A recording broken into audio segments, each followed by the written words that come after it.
Amazon ಕಾಡು. ಈ ಕಾಡನ್ನ ಈ ಭೂಮಿಯ ಲಂಗ್ಸ್ ಅಂತ ಕರೀತಾರೆ. ಜೊತೆಗೆ ಈ ಕಾಡಲ್ಲಿ ಮನುಷ್ಯನ ಆಜ್ಞೆ ನಡೆಯಲ್ಲ, ಕೇವಲ ಪ್ರಕೃತಿ ಆಜ್ಞೆ ಅಷ್ಟೇ ನಡೆಯೋದು.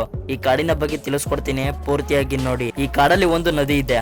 ಆ ನದಿ ಎಷ್ಟು ಬಿಸಿಯಾಗಿರುತ್ತೆ ಅಂದ್ರೆ ಆ ನೀರಿನಿಂದ ಕೇವಲ ಒಂದು ಸೆಕೆಂಡ್ ನಲ್ಲಿ ಕಾಫಿನ ಬಿಸಿ ಮಾಡಬಹುದು. ಈ ನದಿಯ ಹೀಟ್ ಬಂದು 100 ಡಿಗ್ರಿ ಸೆಲ್ಸಿಯಸ್. ಈ ನದಿ ಯಾಕೆ ಬಿಸಿಯಾಗಿರುತ್ತೆ ಅಂತ ಸೈಂಟಿಸ್ಟ್ಗೂ ಕೂಡ ಕಂಡುಹಿಡಿಯಕ್ಕೆ ಆಗಿಲ್ಲ. ಇನ್ನು ಹಾವಿನ ವಿಚಾರಕ್ಕೆ ಅಂತ ಬಂದ್ರೆ ಈ ಕಾಡಲ್ಲಿ 40 ಅಡಿ ಅನಕೊಂಡ ಇದೆ ಹಂಗಂತ ರಿಸರ್ಚ್ ಮಾಡಿದವರು ಹೇಳ್ತಿದ್ದಾರೆ. ಜೊತೆಗೆ ಪ್ರಾಚೀನ ಕಾಲದಲ್ಲಿ 70 ಅಡಿ ಹಾವು ಟೈಟಾನೋಬೋವಾ ಇತ್ತು.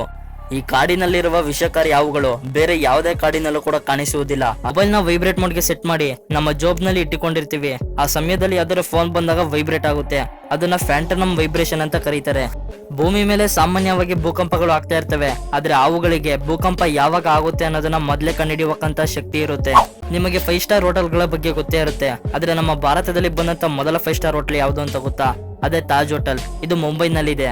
ರಾತ್ರಿ ಹೊತ್ತು ಮಲಗಿದಾಗ ಕನ್ಸುಗಳು ಬಿದ್ದೇ ಬೀಳ್ತವೆ. ಆದ್ರೆ ಒಬ್ಬ ವ್ಯಕ್ತಿಗೆ ಸರಿ ಸುಮಾರು 6 ಕನ್ಸುಗಳು ಬೀಳ್ತವಂತೆ.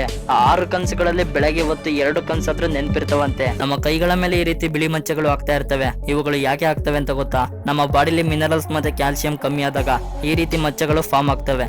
ಇವುಗಳನ್ನು ನೋಡಿಕೊಂಡು ನಾವು ಅವುಗಳನ್ನು ಸರಿಪಡಿಸಿಕೊಳ್ಳಬಹುದು. ಒಬ್ಬ ಮನುಷ್ಯನಿಗೆ ಎಷ್ಟು ಸೊಳ್ಳೆಗಳು ಕಚ್ಚಿದ್ರೆ ಅವನು ಸಾಯುತ್ತಾನೆ ಅಂತ ಗೊತ್ತಾ? ಸರಿ ಸುಮಾರು 20 ಲಕ್ಷ ಸೊಳ್ಳೆಗಳು ಅವನಿಗೆ ಕಚ್ಚಿದ್ರೆ ಒಬ್ಬ ವ್ಯಕ್ತಿ ಸಾಯುತ್ತಾನೆ. ನಾವು ಹೆಚ್ಚು ಹೊತ್ತು ನೀರಲ್ಲಿ ಇದ್ದಾಗ ನಮ್ಮ ಕೈ ಮತ್ತೆ ಕಾಲು ಈ ರೀತಿ ಆಗ್ತವೆ. ಈ ರೀತಿ ಆಗೋದು ಯಾಕೆ ಅಂತ ಗೊತ್ತಾ? ಒಂದು ರಿಸರ್ಚ್ ನ ಪ್ರಕಾರ ನಾವು ನೀರಲ್ಲಿ ಇದ್ದಾಗ ನಮ್ಮ ಕೈಗಳಿಗೆ ಗ್ರಿಪ್ ಸಿಗ್ಲಿ ಅನ್ನೋ ಒಂದು ಕಾರಣಕ್ಕೆ ಈ ರೀತಿ ಆಗ್ತವಂತೆ. ರಿಸರ್ಚ್ ನ ಪ್ರಕಾರ ಒಬ್ಬ ವ್ಯಕ್ತಿ ಅವನ ಜೀವನದಲ್ಲಿ ಸರಿಸುಮಾರು 1.5 ಲಕ್ಷ ಕಿಲೋಮೀಟರ್ ನಷ್ಟು ನಡೀತಾನಂತೆ. ಯಾವ್ದಾದ್ರು ಆಸಕ್ತಿಕರ ವಿಷಯಗಳನ್ನ ನೋಡಿದಾಗ ನಮ್ಮ ಕೈಗಳ ಮೇಲೆ ಇರುವ ಕೂದಲುಗಳು ಈ ರೀತಿ ಎದ್ದು ನಿಲ್ತವೆ. ಇವುಗಳನ್ನ ನಾವು ಗೂಸ್ ಬಂಪ್ಸ್ ಅಂತ ಕರಿತೀವಿ. ಇವುಗಳು ಯಾಕೆ ಆಗ್ತವೆ ಅಂತ ಗೊತ್ತಾ? ನಮ್ಮ ಬಾಡಿಲಿ ಅಡ್ರಿನಲ್ ಅನ್ನೋ ಒಂದು ಗ್ಲ್ಯಾಂಡ್ ರಿಲೀಸ್ ಆಗ್ತಾ ಇರುತ್ತೆ. ಅದು ಜಾಸ್ತಿ ರಿಲೀಸ್ ಆದಾಗ ಈ ರೀತಿ ಆಗುತ್ತೆ.